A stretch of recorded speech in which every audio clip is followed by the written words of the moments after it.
성도 여러분 반갑습니다. 오늘도 즐겁고 복된 하루 되셨습니까?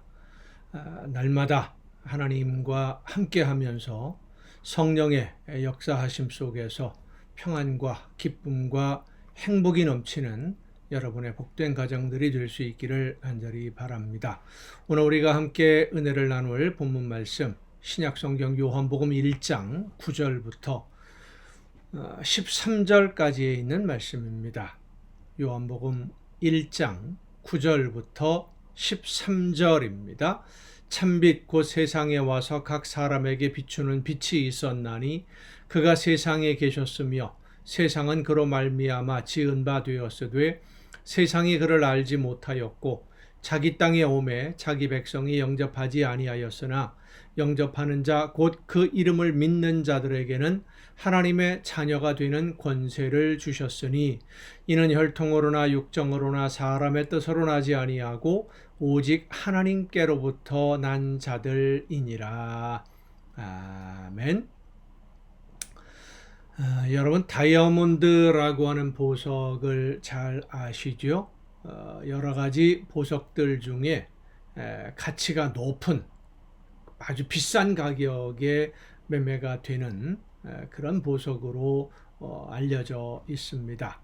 이 다이아몬드가 가장 많이 생산되던 곳이 아프리카 남쪽 남아프리카 공화국에 주로 많이 있었는데 유럽의 상인들이 이제 배를 타고 스페인이라든지 포르투갈이라든지 영국 이쪽에 있는 그 상인들이죠. 배를 타고 인도 쪽으로 그러니까 아시아 쪽으로 오기 위해서는 아프리카를 이렇게 삥 돌아서 와야 됩니다. 그 최남단이 희망봉이라고 하는 그 아프리카 최남단 남아프리카 공화국에 있는 지역인데 이제 그쪽 지역을 돌아오기 위해서 이제 그 보급품을 받아야 되니까 요즘처럼 그 많은 것을 한꺼번에 싣고 다니는 게 아니기 때문에 노를 젓거나 바람으로 가는 그런 배지 않습니까?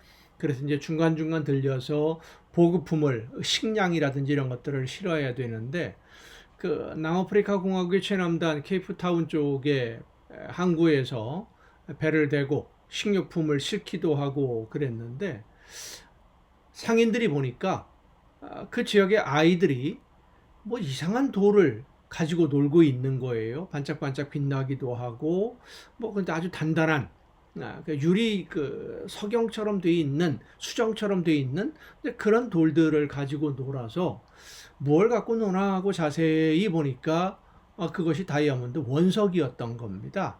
아이들이 가지고 놀던 그 돌멩이가 이 아이들은 그게 단단하고 또 반짝거리기도 하고 그러니까 그걸 가지고 이제 자기들의 장난감으로 삼았던 것이죠.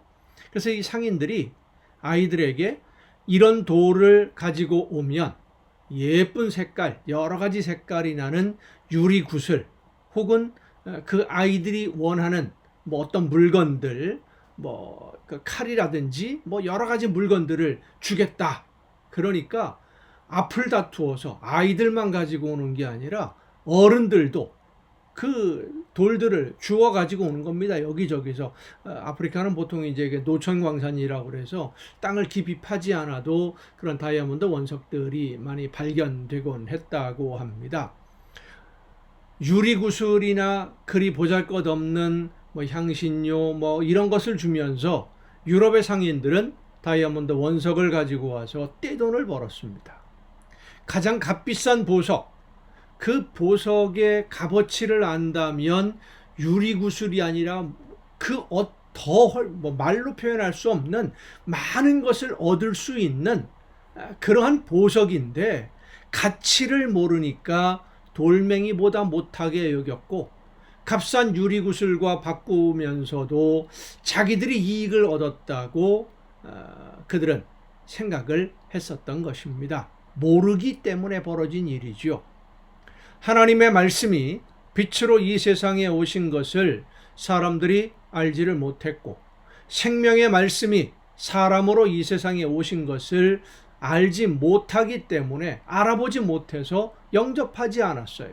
그런데 영접하지 않는 오히려 배척하고 거역한 예수님을 못 박아 죽였지 않습니까? 그런 백성들을 대하는 하나님의 대응 방법은 참으로 놀랍습니다.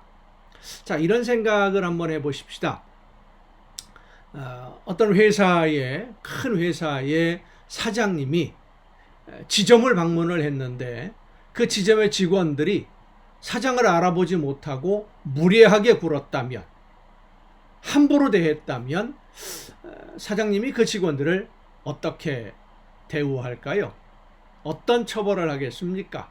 하물며 만물의 창조주이신 하나님이 온 우주 만물을 창조하신 주인이신 하나님이 이 세상에 오셨는데 그 피조물들이 하나님을 알아보지도 못했고 영접하지도 않았고 거역했고 오히려 핍박했고 모욕을 했고,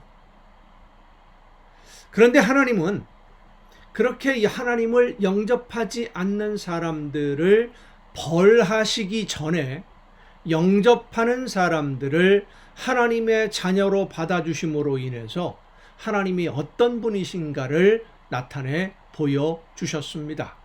우리는 잘못한 사람을 책망하고 벌하는 것을 당연하다고 생각을 합니다.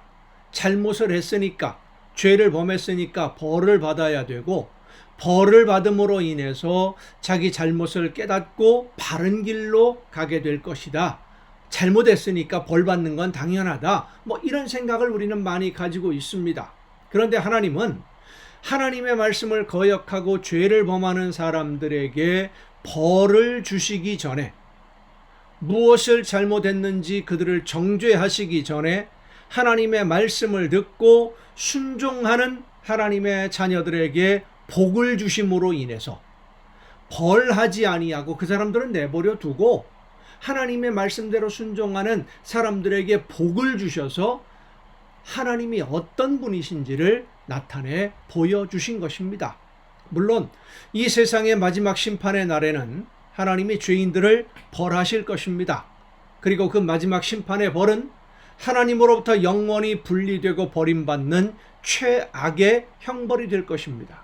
그러나 그 마지막 형벌의 날이 될 때까지, 심판의 날이 될 때까지는 하나님의 말씀을 듣고 믿음으로 순종하는 자녀들에게 하나님은 복을 주십니다. 그래서 하나님의 말씀대로 순종하는 자녀들이 복을 받는 것을 보고 하나님의 말씀대로 따라 순종하는 자녀들이 어떤 복을 누리게 되는지를 세상 사람들에게 하나님이 증거로 보여주시고, 그 복을 받는 그러한 삶을 증거로 보여주심으로 말미암아 하나님을 알지 못하는 사람들이 하나님을 알게 되고 하나님의 은혜와 하나님의 사랑을 알게 되어서 사모하며 말씀을 듣고 하나님의 말씀에 순종하는 자녀가 되도록 하나님 품으로 돌아오게 하는 것, 이것이 바로 하나님의 방법이에요. 매를 때려서 돌아오게 하시는 것이 아니라 사랑을 베풀어 주어서 말씀대로 순종하는 자녀들에게 좋은 것을 주심으로 돌아오게 만드시는 것. 아브라함을 하나님은 그렇게 하려고 불러주신 것인데, 아브라함의 후손들 이스라엘 백성들은 하나님이 자기들만의 하나님이라고 생각을 하고 하나님이 주시는 복을 자기들만 혼자서만 가지려고 했기 때문에 결국 하나님이 이 세상에 오셨는데도 알아보지 못하는 어리석음 속에 빠져버리고 만 것입니다. 오늘 신앙생활하는 많은 성도들이 어려운 일을 만나거나 힘든 일을 만나면 내가 하나님의 말씀대로 살지 않아서 내가 하나님께 무엇인가 잘못해서 벌 받는 것 아닌가, 매를 맞는 것 아닌가 이래가면서 두려워하는 분들이 있어요. 또 그렇게 성도들을 겁주는 사람들도 있습니다. 성도 여러분, 하나님은 우리의 연약함과 우리의 무지함을 잘 아십니다. 그래서 잘못했다고, 하나님의 말씀대로 순종하지 않았다고 매를 드시기 전에 하나님의 말씀대로 순종하는 자녀들에게 복을 주심으로 세상 사람들에게 좋은 본을 보여주셔서, 그래서 사람들이 복받아 누리는 하나님이 주시는 은혜 가운데 행복을 누리는 성도들을 바라보면서 나도 저렇게 복을 받았으면 좋겠다. 저렇게 행복했으면 좋겠다. 어떻게 저렇게 즐겁게 행복할 수 있고 만족할 수 있을까? 하나님이 복을 주시는구나. 하나님이 계시는구나 라는 것을 깨달아 알게 하시는 것이 하나님의 계획이라고 하는 것입니다.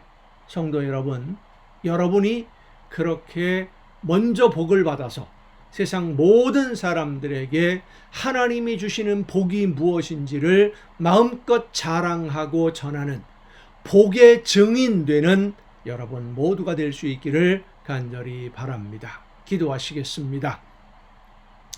오늘도 연약한 저희들을 은혜 가운데 돌보시며 인도해 주시고 좋은 것으로 채워주셔서 하나님의 자녀가 받는 복을 누릴 수 있도록 오늘도 저희들을 이끌어 주시는 아버지 하나님, 말씀 안에서 믿음으로 순종함으로 하나님이 준비하신 좋은 것 넘치게 받아 누리는 우리 모두가 되게 하옵시고 복의 증인으로 하나님이 주시는 복을 마음껏 자랑하며 세상 사람들에게 하나님을 전할 수 있는 우리 모두가 되게 하여 주시옵소서. 이 모든 말씀을 예수님의 이름으로 기도하옵나이다. 아멘.